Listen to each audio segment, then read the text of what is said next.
It's the People's Podcast Show with Adrian Biddle, Melissa Bartlett, and your boy, Kerry Bigsby. It's your show, so tell us what you want to talk about. It's that The Round Table Podcast Show. Come on, at the Round Table Show. Come on. That's what I'm talking Man, there you go. about, Fred. That's what I'm talking about. Oh, man. Get it, man. Get it. I was thinking about redoing that intro, but I digress. What's going on, everybody? It's the At the Round Table Podcast Show. I don't know if maybe I need to change my voice now. I'm getting picked at, but oh no, that was a compliment, man. That was a compliment.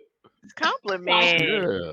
Oh man, that was okay. So that's the voice. That is the what is it? What was that show that we used to listen to on the radio? What is it? The radio show, man. Midnight Storm. Well, yeah, Quiet There you Storm. go. Yeah, that was it. I was motivated and moved by the Quiet Storm, so that's the reason why.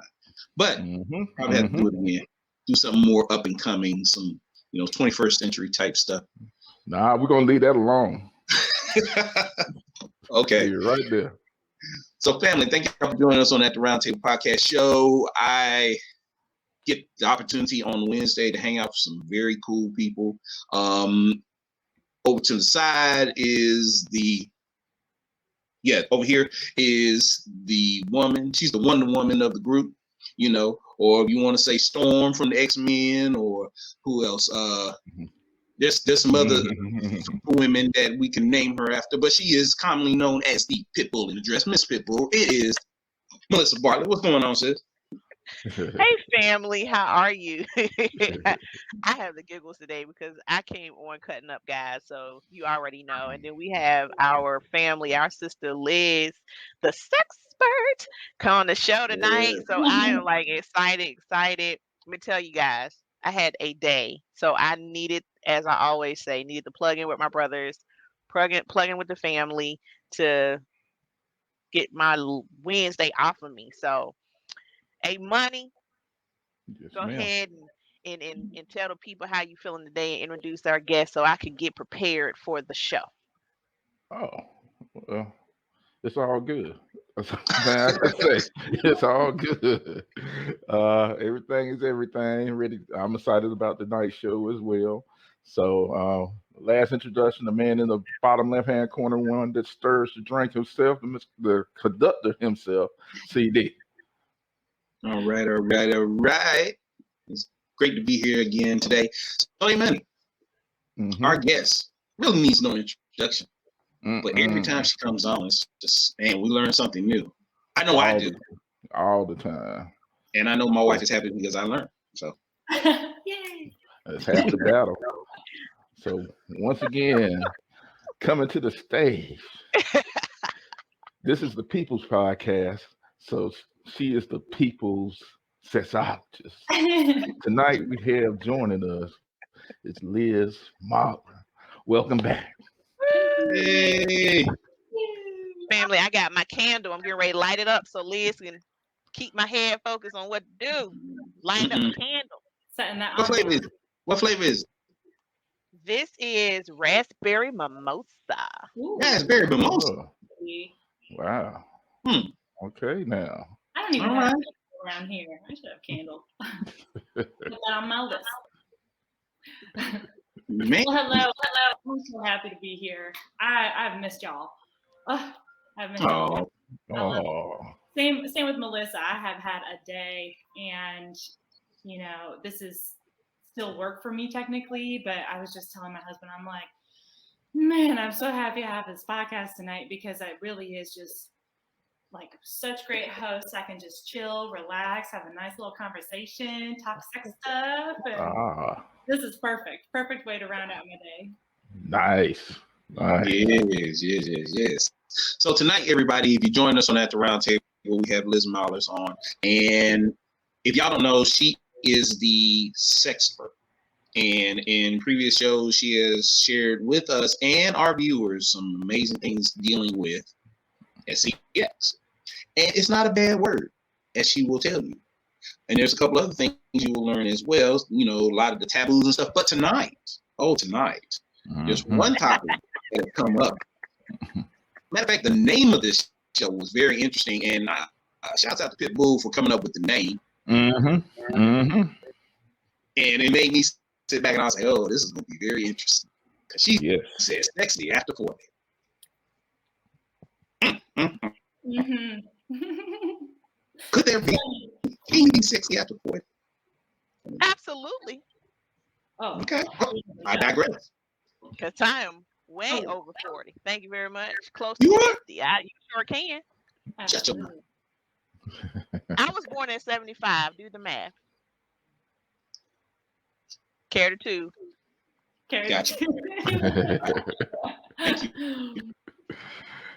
It is totally possible, though. It's not only possible, it's very likely to be extremely sexy after 40. Really? Mm-hmm. So okay. So I get to ask the first question. No, I'll hold it. I forgot. Ladies first. Yeah, let's ladies first. Let's switch this up. I'm gonna go right. We're gonna do something different today. We're talking about switching stuff up and going to new levels and heights and sexiness and not keeping it the same, right? Oh, okay. We're gone, CD. Let's get it. Okay, so how can you be sexy after 40? What causes? I mean, because there's always these numbers when it comes to sex, as far as when men peak, how women are more mature, and things of that nature. So when the 40 number comes into play, how can one be sexy after 40? That is kind of a loaded question, because are you talking sexy like your sexual self-confidence, or are you talking sexy like your sex life with your long-term partner? Mm-hmm. Okay, so, I'll bite. Okay. I'll go with the sexiness, the overall, like the outer, the feeling. We won't. I'll let Mel handle the other part of it, or A-Money. But say the I feel, like that song. I'm too sexy for my, Yeah. Well, okay, so sex after 40 and your sexuality after 40 is different, and it's a whole different conversation than sex under 40, because of life and how we grow, and getting older, and 40 is like the milestone of that. Your body changes. Your hormones are different, I don't care what gender you are, your hormones are going to be differing. So for men, they typically lose testosterone. I think it's when they are 20, they lose 1% of their testosterone every year or something like that. And then it moves up it like grows as you get older. Don't quote me on that, but so men are having a lower testosterone output, and that's responsible for your libido. And so getting ready to go is a little bit harder and less motivated for some men. And for women, in terms of hormones, that's typically when menopause starts to occur, or perimenopause. So lots of fluctuating hormones there. And specifically with your estrogen and your testosterone, because women still have testosterone. So our libidos are going to be a little bit different. But because our estrogen is going down, our testosterone is a little bit more prevalent. And so women actually feel this, can feel this surge in their libido.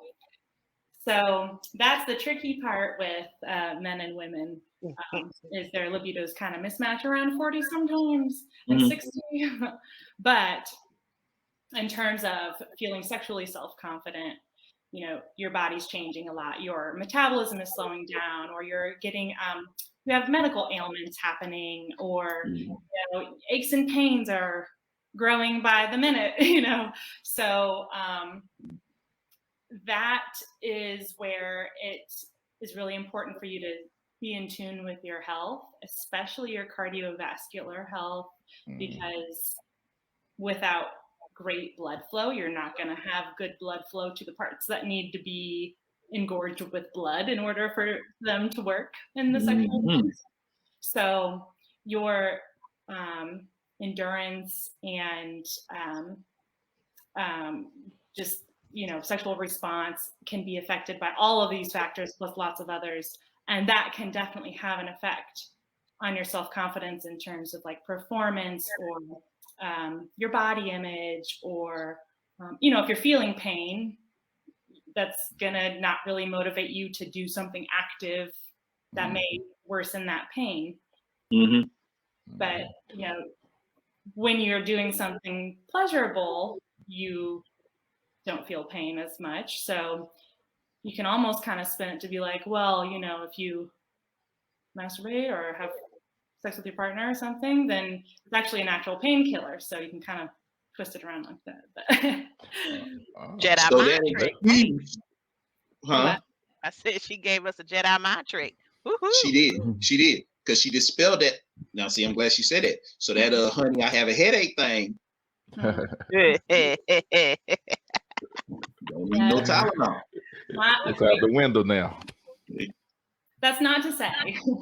Let's invalidate those people. But yeah, so in terms of like your sexual self-confidence, it definitely can play a factor into it. But I will say many couples who have been together long term, especially couples who have children, typically around 40, 50, the kids are a little bit more self-sufficient, or maybe the couple is becoming empty nesters and they have more time to focus back on themselves and each other. And this is an incredible opportunity for couples to reconnect, because so much might have changed in terms of like what they like, what they don't like. Melissa, you were just saying before we went live how your palate for food might be different, which is true. I've heard, your taste buds reset every 7 years or something, right? So same with sex. I mean, there's not like a 7-year reset, but it evolves over time. That's funny, because I was having a conversation with some women, and we were talking about like being young, and like, okay, I remember, me and my husband used to do this, and oh my God, I can't imagine doing that now. And one of the ladies was like, he does XYZ. And I used to like that, like when we were dating, and now it annoys me. It like gets me out the mood. And so she was kind of like, she didn't know how to tell him, which is one of the questions that I got tonight was, when your sex palette changes. She just wanted advice, or it can go for anyone. Right. How to tell your partner, hey, that doesn't do it for me. Right. And should you come with an alternative? Yes. Okay. Great question. It's a very scary thing to talk about sex with your partner. Doing it's one thing, but then to have a conversation, that's like kind of a scary, different level, because this is not just like, here I am opening my physical body to you, but this is like, here I am telling you my wants and needs and desires and fantasies, and it's like it exposes yourself on a different level, which can be really scary. So before you go into it, take a deep breath and applaud yourself for knowing yourself well enough to realize that you need something to change. Your interests have changed. That's okay. Sit with that. Make sure that you're cool with that, and like be fine with it. So don't like put pressure on yourself like that. And then definitely have a conversation with your partner, even if it's a conversation of like, hey, these are the things that are going really well. Love this stuff. These other things that have been really working for me in the past, I don't know what it is. I just, I think my appetite's changing for something a little new. Maybe I need a little refresh. You know how you do I don't know, you can just, the thing that you do over and over and over and over, it gets boring and mundane. So not to say that sexual activity that this person's going through is bored with it. But if she's just looking for, or if anybody's just looking for a little novelty in their relationship or sexual activity, present it in a way that you would want it presented to you. So if your partner is coming up to you and being like, I don't like that, don't do that anymore. Obviously, you're not going to receive that very well. So you can do the sandwich method where you have a compliment, issue, compliment, So like, oh, that's cute. Okay. Yeah. Some people call it stroke, kick, stroke. Stroke, kick, stroke. I like the sandwich. I'm a foodie. Me too. I'll remember that better. Yeah. So compliment, this is what's going well. This is what might be a little different, but I really like it when you did this. So maybe you could do something more like that, little sandwich in there. Okay. So that's what I would say. And just being honest and being open to then feedback, because if you open the door to this, your partner might have some notes for you as well. Their appetite may have changed too. Mm-hmm. And you know what? You should ask them too. That shows a level of trust and communication, right? And that also it takes the finger and the blame off of your partner. Okay. It's very good. I like it. Wow. I'll save my next question for my next go round. Hey, Money, you like you got something. You look like you got something on your mind. Got something to say, hey, Money?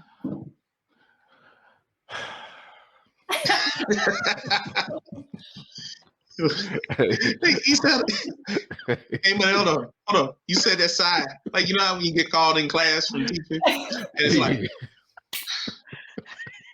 I was back here by myself doing good. I give him a hard time. I know for real. Yeah. with him. It's all good though.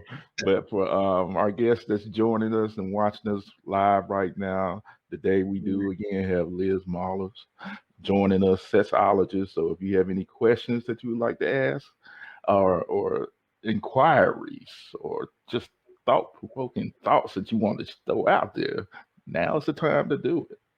So Liz, you was actually talking about menopause. So going through those stages, is it something that you can do to help with the I guess keeping it going as far as the flow of you connecting with each other? Yes. Menopause is a tricky one because it's different for every woman. You don't really know how you're going to react to it, and her partner is not going to know really what's going on. And but there's so much you can do.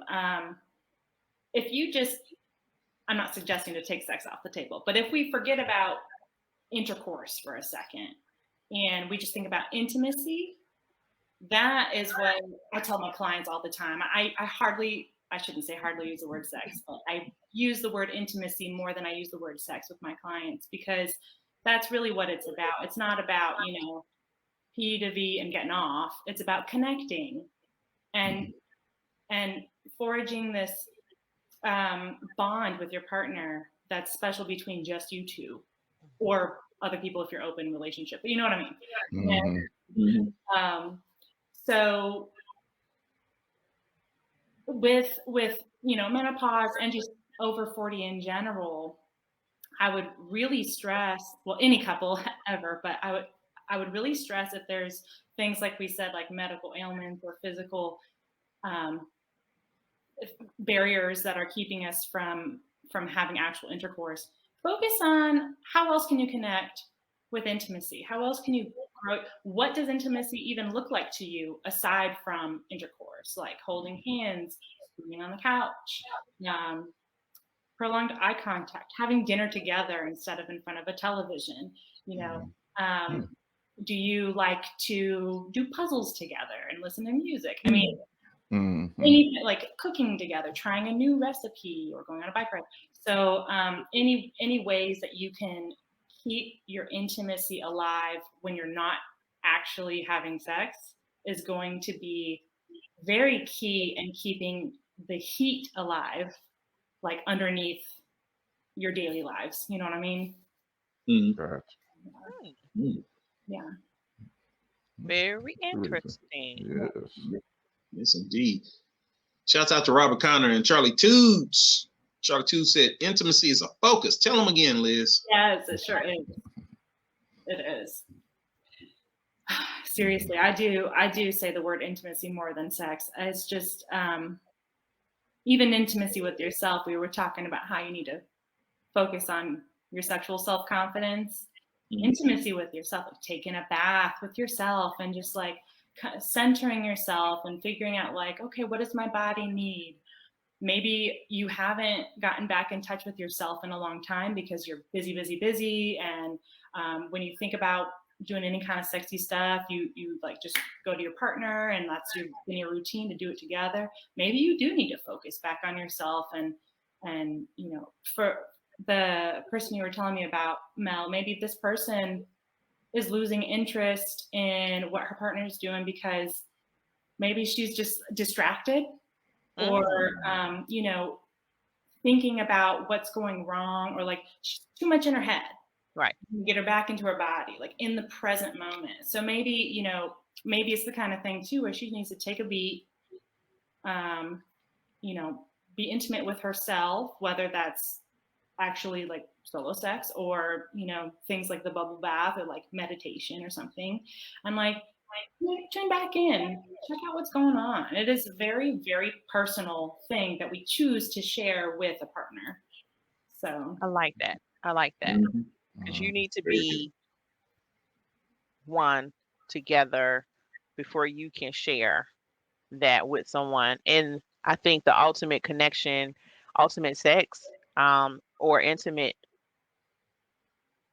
experience is the fact that whatever amount you pulling out to share, they're also putting into you sharing. Like that's when you have that like cosmic connection. So my question that I have here is another woman stated that her sexual drive is higher. My sexual drive is higher than my husband's. He says that all I do is think about sex. I feel like my sexual desires and physical needs may be taking over intimacy. I know that there's no way to dull down what I feel. However, I am frustrated on him not meeting me. What can I do? That is so common. Differing libidos. As I said, especially for the 40 and 60-year-old-ish women with male partners. Well, being clear with your partner about where you're at is the first step, like just having that open line of communication and letting your partner know, like, look, my hormones are growing crazy and I'm very like wound up all the time and I'm ready to go whenever you are, just so you know, let them know where you're at, but don't get frustrated if they're not going to meet you there. Because like I said, it's a very personal thing and they're going through something different. Their libido is starting to tank. So what you can do for your friend is, like I said, focus on intimacy with yourself a little bit. Think about ways in which you can connect like sensually together. I know I was talking about like intimately, so this is still intimacy, but like a sensual connection, like deep conversation, or even talking about sexy stuff together. Like, what would you want to do with me, next time we do engage in sexual activity? What do you want to? Sometimes just talking about it gets you going. Your brain is your biggest sex organ. Your orgasm always happens up here. You just feel it somewhere else. So you start talking and stimulating your brain and getting your brain on it. That can help. Also, for her partner to naturally raise your testosterone, which raises your libido, exercise is great for raising your libido, testosterone. And I hate saying it like this, but like forcing yourself to have sex or masturbate, or not forcing yourself like in a way that's harmful to you, but just encouraging yourself, saying, you know what, I'm gonna give it a go, because sometimes you do get into it once you're into it, and the more you do it. Golly. I ain't doing it. Not. Stop it, Mel. Stop it. We'll title the skit "The Sex Pep Rally." Kind of on that note, I was just reading this thread about the best songs to have sex to, and somebody said anything from a live recording, because when people start cheering, you're like, they're cheering for me. Oh, wow.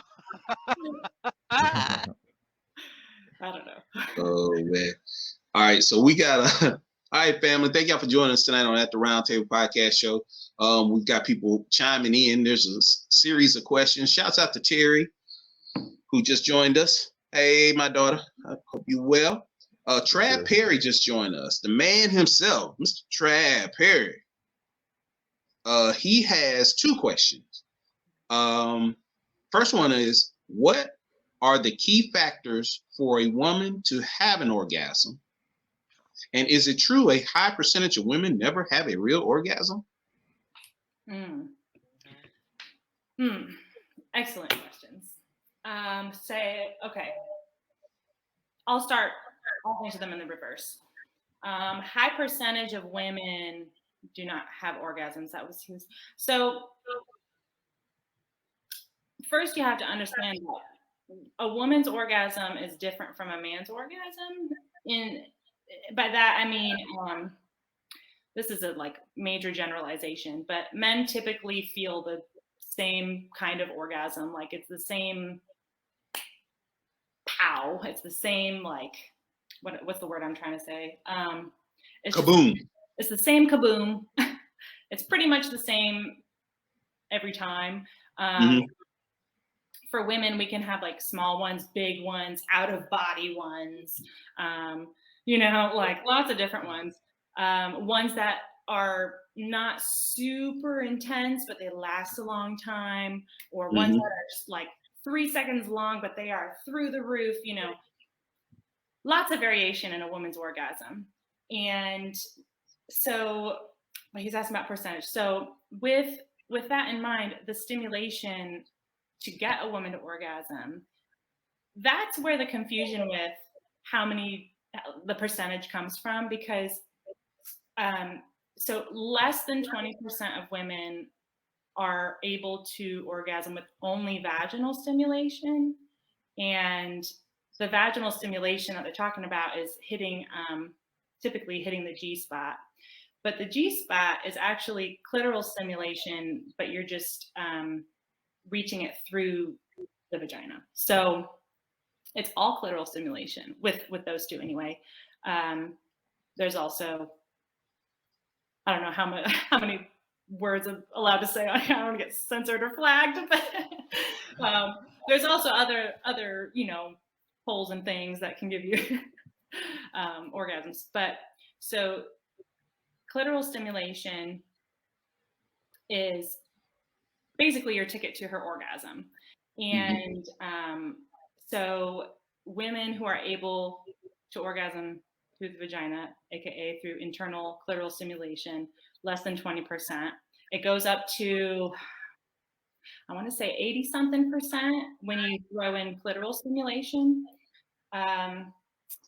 So that it's hard to answer the percentage one, because it's like, what are we talking? Which stimulation are you talking about? Having said that, a lot of women still have a hard time finding their climax, and that's my specialty, is women's sexual health and intimacy and pleasure and orgasm. So I talk a lot about her body image and the messages that we're given with all these she comes first, after he comes, sex is over, or he's supposed to give her the orgasm, or shouldn't have to use toys during sex, or you shouldn't have to use lube. All of these horrible messages we receive that put pressure on us to perform well, to orgasm quickly, and audibly, and make a big deal out of it, so he knows, like, even the way we orgasm is dope. Like, come on. Yes, you're my Superman. Yes. I know. Right. So a lot of women end up faking it, and then he thinks that the way that whatever he was doing is the way to do it. So whatever. So there's a lot that goes into her climax, but the technique to help her come is focus on her clitoris. Focus on her clitoris. Do not be afraid to use toys or lube. Vibrators work wonders on the clitoris. Yeah. And make sure she's comfortable and relaxed. Don't skip the foreplay. Don't skip the foreplay. The foreplay is the sex. That's what you should think. Sex is foreplay with a grand finale at the end. Women take on average 20 minutes for her to get totally mentally and physically turned on. And that's very, very important, because if she's not fully turned on physically, she's not going to be fully lubed up, or if we're talking about the over 40 crowd. So she may be having a hard time producing lube on her own, because not her fault. It's just how her body works. So, it may take a little bit longer, and you don't want to rush the process, especially when there's not enough lube or she's not fully prepared, because there could be rips and tears and pain, and we don't want any of that. Almost like having to let your car warm up and let the oil circulate through the engine first before you take off in it. Yes. That's Melissa. Exactly. Go ahead, A-Money. I'm agreeing with you. Go ahead, A-Money. I just want to say to the men out. Well, I hate saying that because I don't want to exclude anyone, but I just want people to know, if you have a female partner and you are not a person for foreplay, your foreplay needs to be all day. So you need to send her, maybe a gift. You need to send her like a little naughty message, text message, or, do something out of the ordinary just to kind of let her know where you are. So now she's thinking about it. And even if she plays you down like, oh, whatever, blah, blah, blah, she's gonna, be thinking about it, like, oh my God, like, I can't believe he said that, or I can't believe she said that. Like, oh my, everybody wants to feel special. Everybody wants to feel desired and wanted. And women, in a heterosexual relationship, I cannot stress the importance of you being the initiator sometimes, surprising them. Some women kind of get into this box where they're like, well, I'm the woman, so he's supposed to do. Like, you probably would get such a better performance if you were to surprise your dude, or send him a little text and he's like, wait a minute, what is she? Hold up, or call him at work, interrupt the day just to be like, I just want to let you know I want you when you get here. Like, do you think a dude's not gonna respond to that at 5? He might come home early, Right. Ain't no overtime that day. Ain't no OT that day, right? So I'm a person who, I'm very sexual, and I think that sex should be fun. I think that it should be free. If you gotta work for it, and I'm not talking about setting a mood or evening or a stage or whatever the case, but if it feels like a task to get your person in the mood, yeah, I don't want it. I'll just just sit and rock or exercise because it's too much. It takes the whole fun and the whole enjoyableness that I like out of it. And I think sometimes a lot of people feel that way. Like, the mate is so trying to make them work for it. You're killing the mood. Yeah. You bring up a good point. I just wrapped up a 12-week coaching package with one of my clients, and it's funny because I just spoke with her at 4, and she made incredible progress, and she had a lot of, she's under 40, but she's had a lot of similar issues that we're talking about. And I just, I was like, look, you gotta both be flirting. I mean, you're married, but you gotta still be flirting. You can't just like, ignore each other or be like, act like roommates or whatever to each other, and then have to be like flip a switch, like, oh, we're gonna be sexy with each other now. So you can't just flip that switch. You gotta intertwine that that connection throughout the day. You can't just be like, okay, now I'm going to tap back into my sexuality that's been dead for the last week, or month or whatever. You got to keep that connection open, like you said. And Melissa's right, that's totally a form of foreplay, because you're planting the seed in her head or his head, because you're right. You should be, if you know you want to have sex, don't expect him to read your mind and do the initiation. You do the initiation too. That's what my client worked on, exactly that. And she said they went from having sex maybe 2-3 times a month to 2-3 times a week. So. Hey. All right now. Congratulations. Woo, woo. Yeah. Flirting and initiating when you want. Well, she did a lot of stuff, but yeah. Well, yeah. Check this out, y'all. We've got some comments. Robert said, be like a good wine. It gets better with time. Better put that woman first. I make mine happy and she makes me happy. A good understanding is the best thing in the world. And then we just got another one. Trav, he dropped in knowledge as well. Trav says, when a man's confidence meets a woman's trust and vulnerability, the magic happens. I like that. Yes. I like that. Yeah. We got a question for you. Is it true that if a woman has a lot of sexual partners, that it affects the tightness of the vagina? Think about it this way. If 2 different women, same age, start having sex, let's say 18, and they have sex the same amount of time, but this one has sex with 100 different partners, 200 different partners, and this woman has sex with the same person the same amount of time, you think that their vaginas would be different? I mean, I don't think so. No. That has nothing to do with your partner's, the amount, the size. It doesn't have anything to do with it, except like in the moment, sure, you may be stretched a little bigger or whatever. That makes sense. But no. You're not gonna lose your tightness from sexual partners. Not like that. Not in that sense. With age, your whole body loses elasticity over time. So that naturally will sort of do the same thing. But tightness is, that's about your pelvic floor muscles. So in your pelvic floor, you've got all these crisscross inner workings of muscles.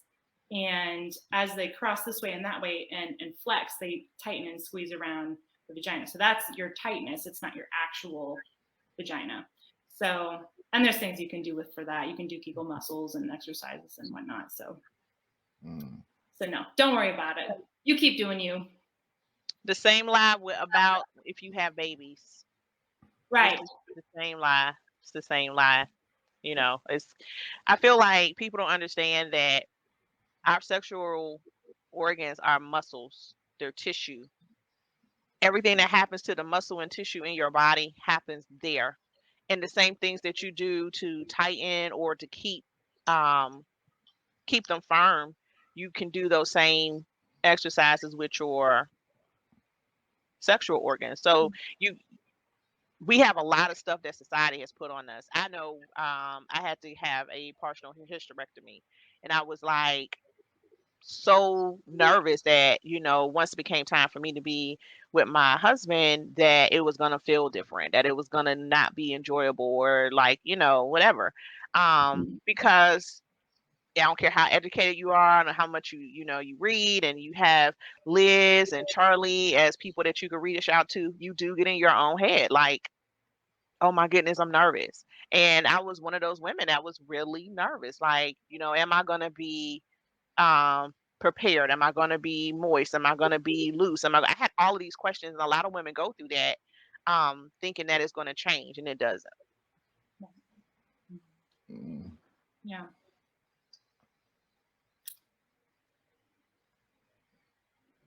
Good point, Anthony. Tell each other what you want and what you like and explore. True that. Mm-hmm. Let me read this one. Terry said, sex is like a dirty word right now, and I'm not trying to have any more babies. I'm pretty sure I just had a baby the last time you were here. We keep it real on at the round table. So what you're trying to say is Liz's fault? I don't think Liz was there. I think it's glad I could spark the intimacy. Oh, good question, Trav. Okay. Trav dropping big questions. Mm-hmm. True or false? Ovulation is the woman's body telling her that it's time to have sex. And that is the true time that a woman is at her most horniness. Outside of ovulation, she has sex only to satisfy her mate. I know what kind of women you were talking about. So women do naturally feel hornier when they're ovulating, and also right before their period starts.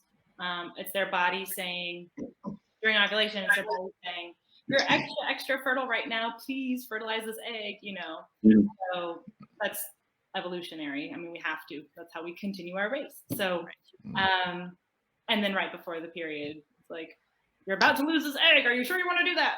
Still have sex. And then as far as she can be horny anytime during her cycle at all. During her period, in between ovulation and period, during any moment she can or may not be horny or interested at all.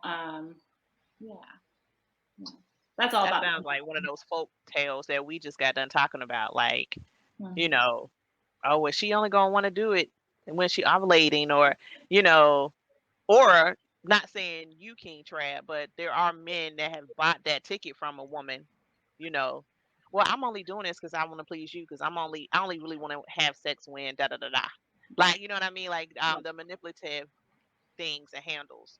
Which is my third question that I got from a person. She feels that sex was enjoyable when we were dating. I married the love of my life.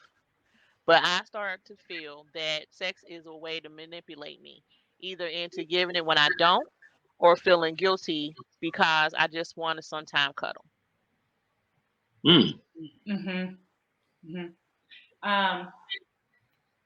We said earlier, sex is a personal thing you choose to give to your partner. That's how it should be always.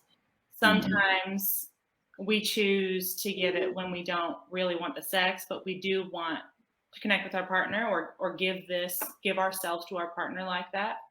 I would say, if you do that, don't say, I'm doing this just for you.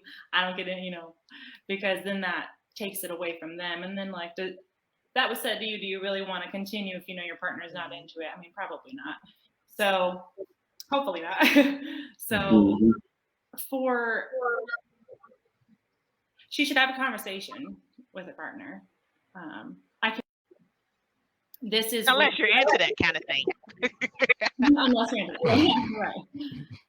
So this is the kind of thing where I would really, really encourage. This is the couple where I would like step by step, like, okay, let's look at your intimacy. Are you being intimate outside the bedroom? You know, what's your daily life like? Maybe this person who had this question is not feeling like she wants to have sex because she's got all these other stressors.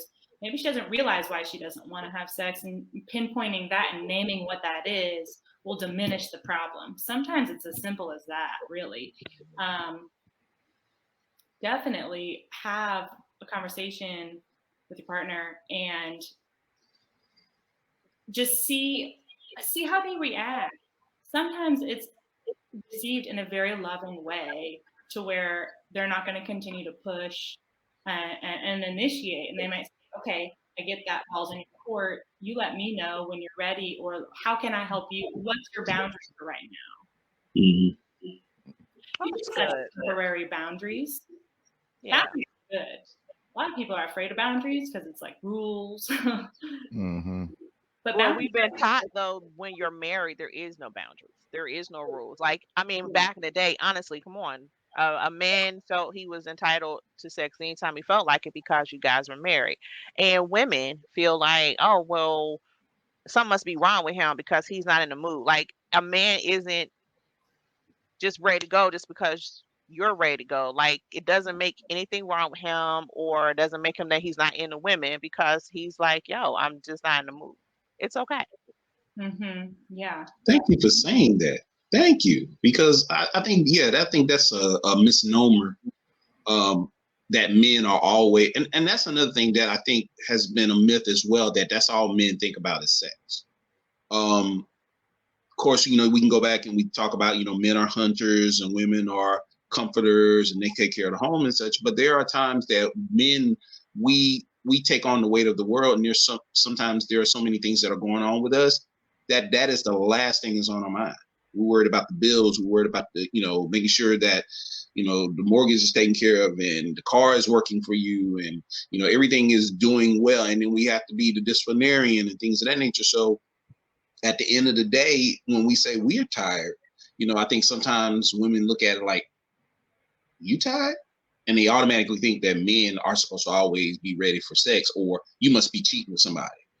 So I got a part B to A Money and CD. Having that moment of, kind of, I got something on my mind. I got something else that's pressuring me. And your partner, your wife, whoever has come to you and said, hey, what's up? And you're like, I need a little boundary. I need a little space. I'm just not there mentally. Give me a moment. At what point do you, I don't want to say you personally, but do you think that a man can then say, oh, you know what? My partner came to me and wanted to be close with me, and I put them down. So is that also still a pin? I know you got a lot on your mind, but do you still be like, okay, that's a priority now. I need to make sure I work through this, or I work past that, so I can, like, how long should that go on? Right. Mm-hmm. Well, I think with any issue, with any couple, the best way to act after you have that conversation and you talk about what are your wants and needs, what are my wants and needs, okay, cool, we have a game plan, or at least it's put out on the table. I think the best thing to do in any situation is show your effort, even if it's small effort.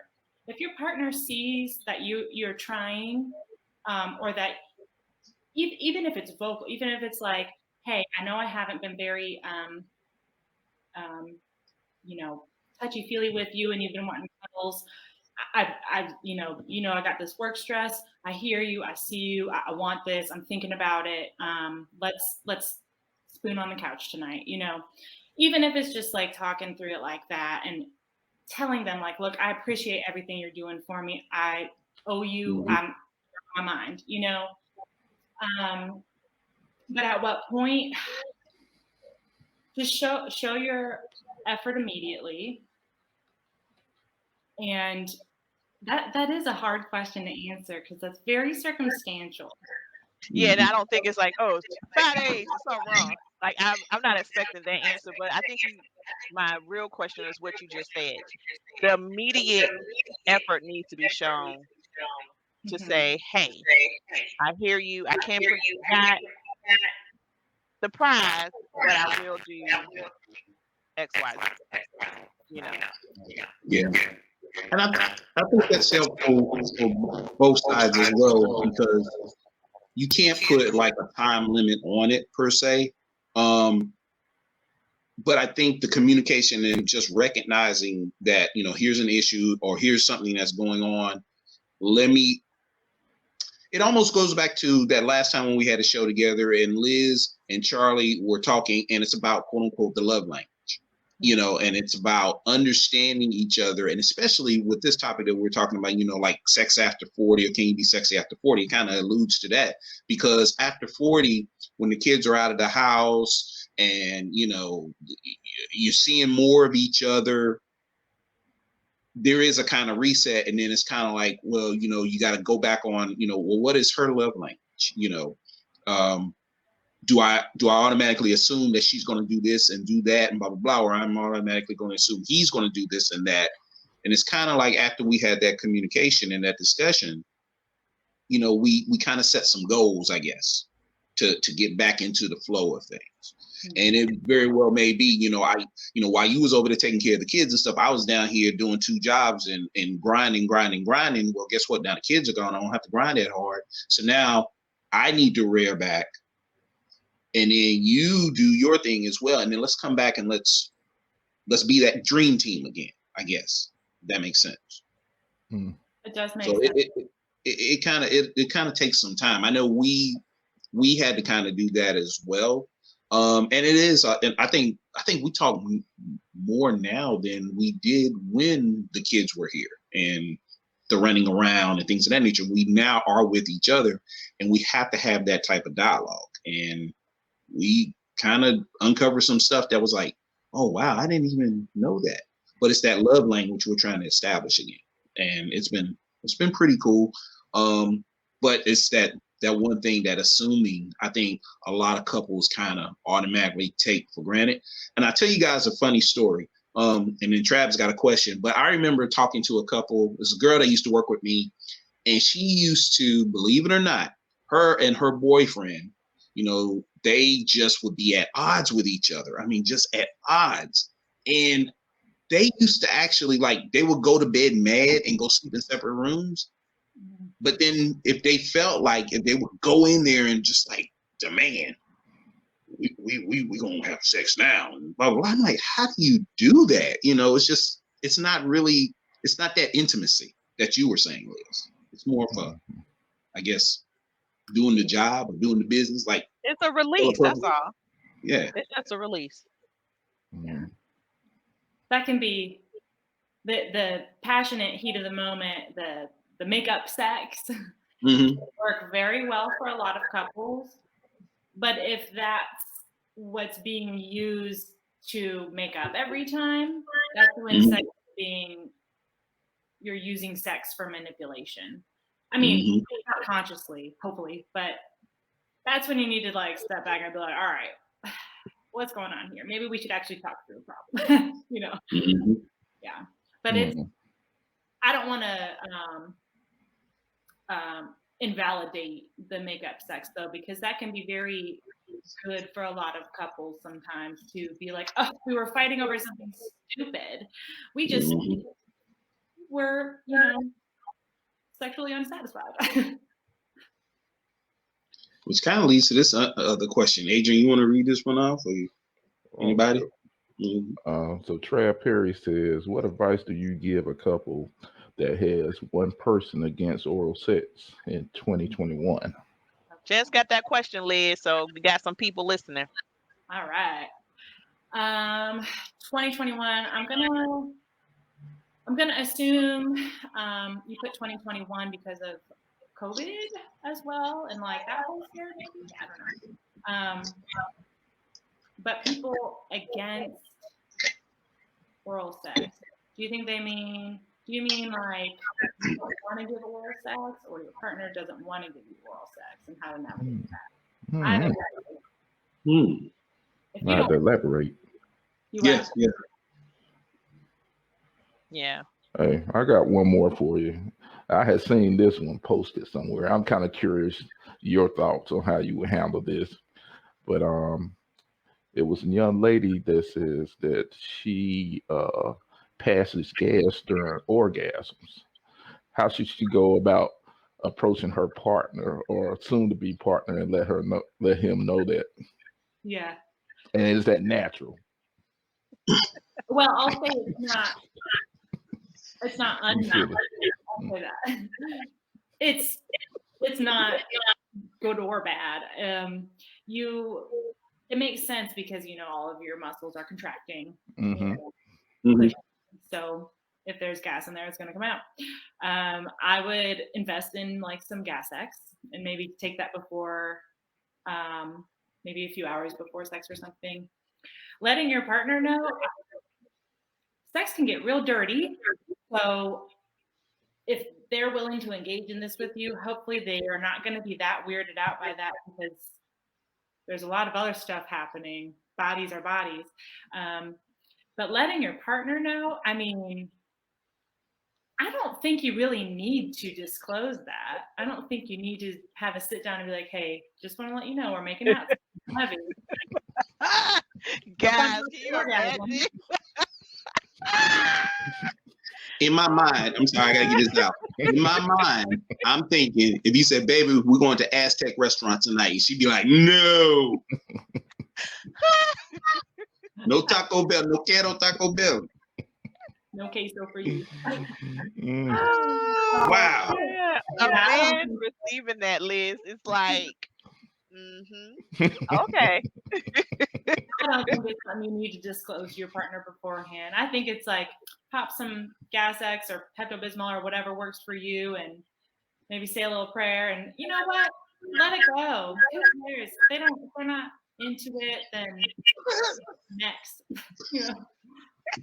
Frozen. Let it go. I think I answered the one about oral, though. I do want to quickly. Yeah. I think he elaborated on it. Oh, okay. Okay, so the sign of the time, meaning older generations may have been against it. I'm not sure I understand. So older people, I guess what he's saying, like older people, feel like that's something that you just didn't do. They were very sex was sex, missionary, that's it, like all that other stuff. So now there are some younger generation people that are the same way. Like they don't believe in oral sex, or they don't feel like it's something that's necessary all the time, or whatever the case. So yeah. Okay. If you're not into a certain sex act, like oral sex or anal or whatever, it's a preference. You can definitely say, this is one of my hard limits. This is a boundary for me. I'm not going to cross it. I'm not into it. If that's a deal breaker for you, then, nice meeting you. But if you like this person and you don't want it to be a deal breaker, do what you got to do. Like maybe if sometimes for oral sex for people, it's a hygiene thing. And they're like, I don't know, it's like, all day. And then you go down there, it's a little swampy, So maybe take a bath together. That's wow. Like that's foreplay, or take a shower together. That can be very like sexy foreplay, and then it's the hygiene thing, then you're taken care of there. Or sometimes it's diet. So maybe like cook for them and give them a healthier diet. If you're just simply just not into it, then know that about yourself, and that's just how it's going to be. But understand that a lot of people want that openness, or at least being game to try. There are other ways too.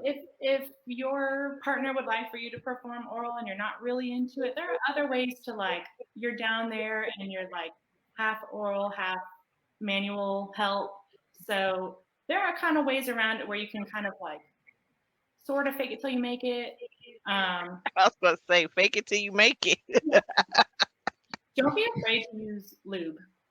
If you're not into giving oral, a lot of the appeal in oral is the spit and the warmth and the all that. So if you have lube and you just lube up like your hand or something, and you're down there and flicking with your tongue or whatever, but like you can use a lot with just lube in your hands to simulate a similar feeling of oral, and like supplement with your mouth as you are comfortable with it. You know what I mean? Mm-hmm. Yeah, generationally, no.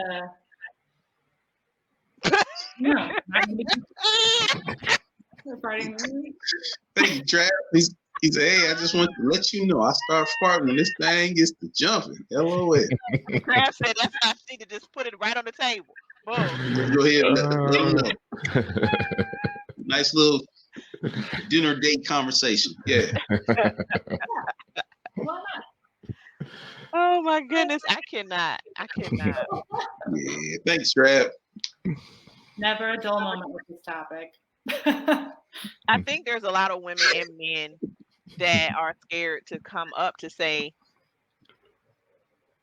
I don't know how to do. Like, I think there's a lot of people that are 30 plus that have had intercourse, but they haven't had like the pleasure of doing different types of sex acts. And so the 30 plus crowd, 40 plus crowd, you know, feel uncomfortable going to someone to ask them, hey, I want to start doing this with my partner, but I don't know how, or I don't know how to get into it. Or look, I just want to know what it is. Is there some place to go that can give me how to do it?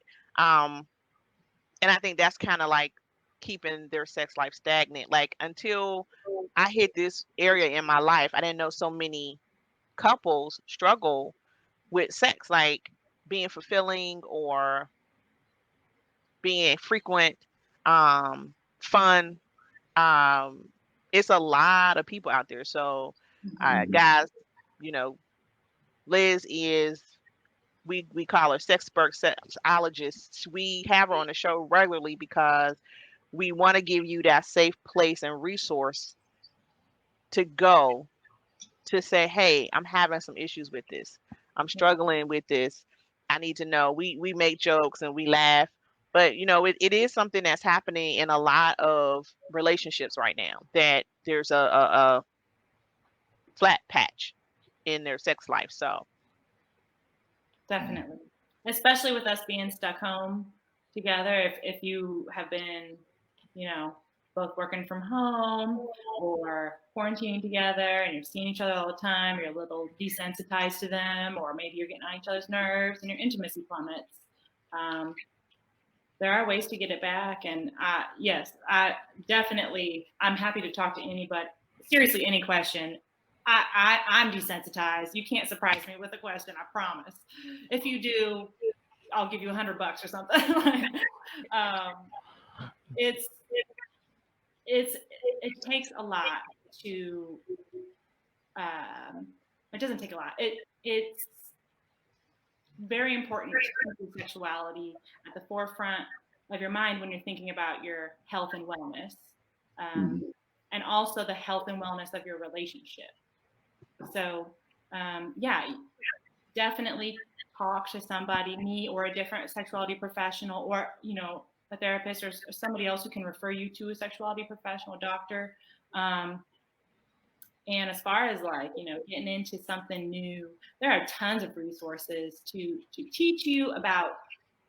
If you're interested in kink, you want to get into like BDSM stuff. Like there's a whole bunch of information on how to just get into it, like where to even start.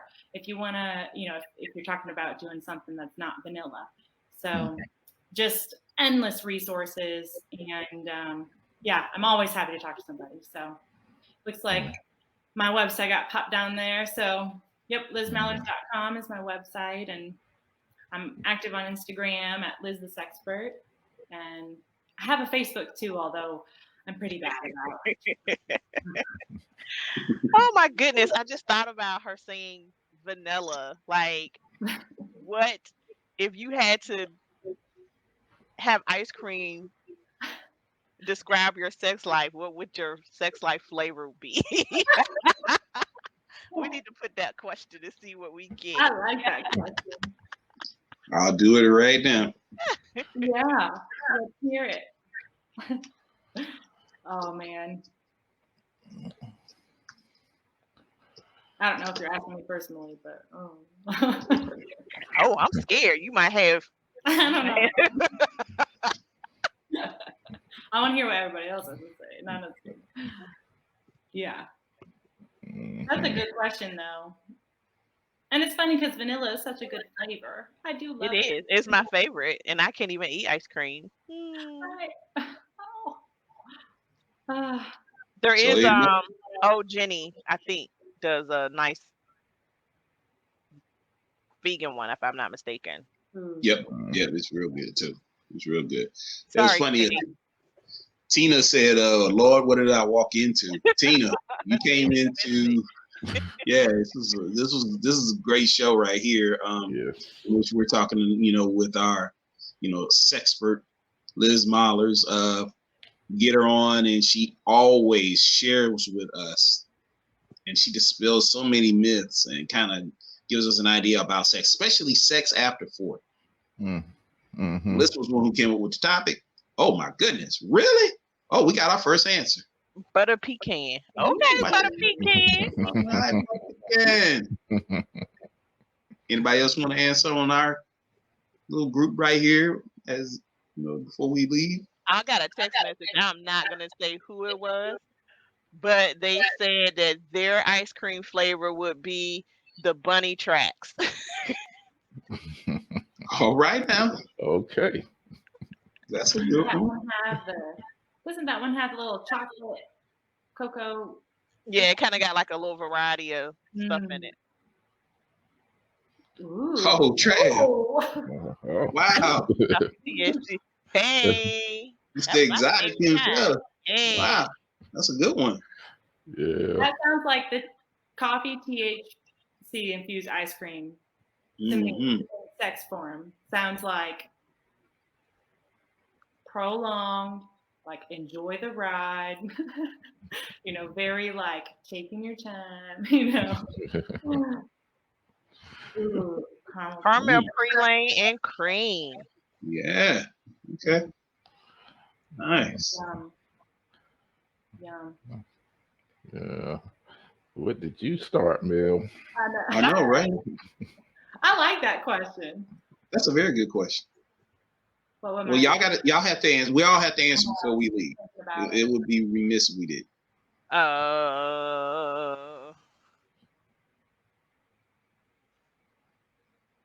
don't know a lot of ice cream. I know.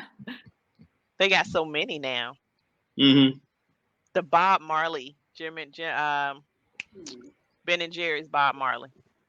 Okay, that's a good one. Jeez. What was y'all Marvel heads and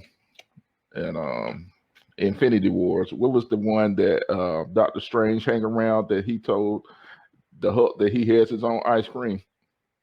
Oh, he said this. What was it? Smash? Was it Smash and Hulk? The Hulk ice cream flavor?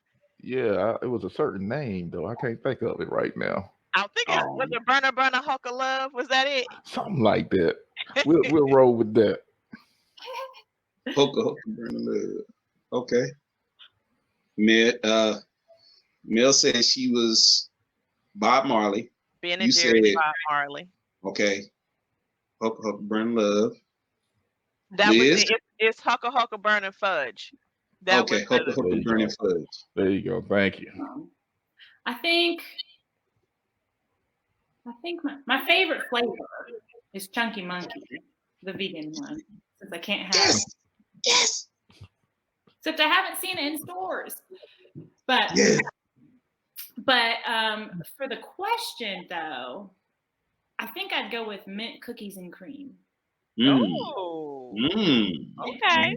Cool. Fresh. Like that. CD. Yeah, stop dancing around it. Quit dancing around the edge. I'm a Chunky Monkey.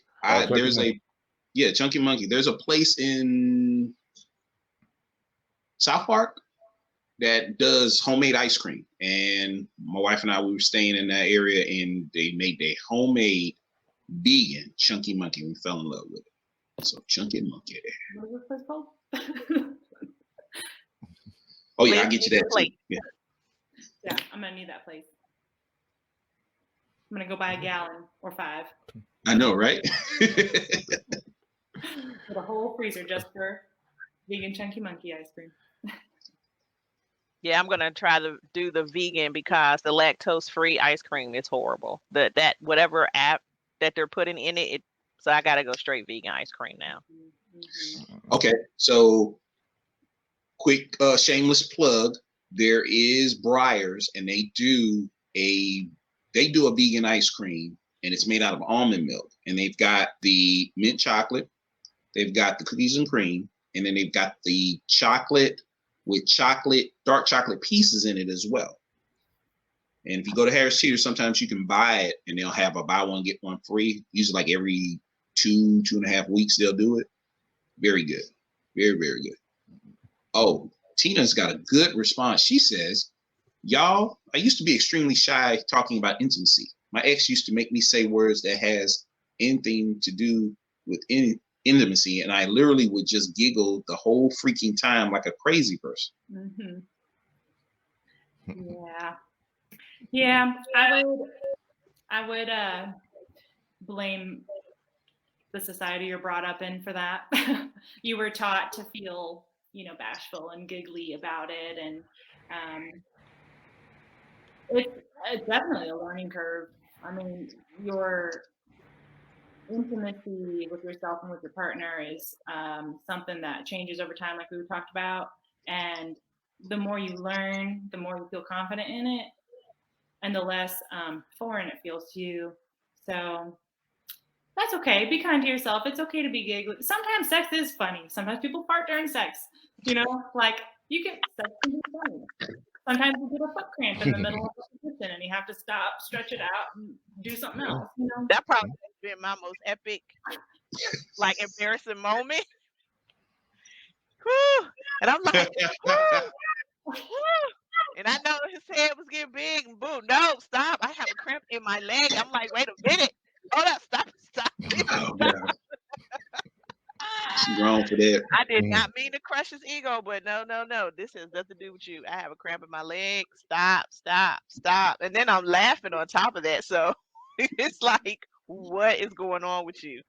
The worst, the worst is when the cramp happens when you're right there, though, and you're like, oh, do I ride out the cramp? Yep. Or do I start over? Yep. Go ride it out. I'm not going to wait. I'm not going to start over. No. Right. Anthony said, you know it ain't. Mm-hmm.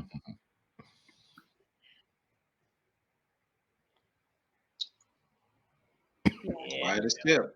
Yes, definitely. If your family or your parents or whoever raised you is not talking to you about sex, it's really hard to rely on the schools to give you good sex education. So who do you learn from? Peers, porn, media.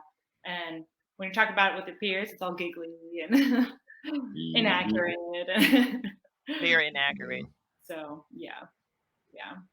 But that's why I like teaching adults. That's why I do teach adults is, we all had, not all of us, but most of us had really poor sex education. So I'm coming in to help you unpack and relearn it the right way. Right. That's right. Yes, indeed. Well, y'all, it is that time. Let me blow my candle out. Oh. No, not yet. Well, it's that time, y'all, which we really do hate. We have to go. But the cool thing is we're going to put information on here so you can contact Liz should you have any further questions, okay? And get rid of these myths and such and understand you. Mm-hmm. Love yourself. Mm-hmm. Love on yourself. And you can love others. Yeah. So with that being said, thank you, Liz. Again, you just a member of the family. Y'all just don't know. We can talk to Liz about anything. And we have. Even before y'all got on the show, we were talking about all kinds of stuff. But again, if you have any questions, definitely we'll have the contact information on here. Share the show, y'all. If you don't mind, please share this show because you just don't know. It may be somebody out there right now that has maybe these very same questions and they watch the show and they're like, hey, maybe I'm not alone. Maybe I was thinking the wrong thing. Let me call Liz. Or, hey, I'm doing the right thing. Or, hey, I'm going to put the whipped cream away and I'm going to go get some, what was it, Mel? put the whipped cream away and get the whip. Graduated from whipped cream to whips. Y'all heard it first right here on that Roundtable Podcast Show. That was great. But thank y'all once again, and thank you, Liz, once again, for joining us. You always have a seat here at the table. Go ahead and close us out, A Money. You do it so eloquently. Go ahead and throw that up. Well, I'm sitting up here looking at Tina's messages. All right, but she's funny, and Terry. All right, shoot, you pretty much summed it up, CD. Continue to share, and we'll be back next week. And please continue to support, and we love y'all. All right. See y'all later. Peace, love.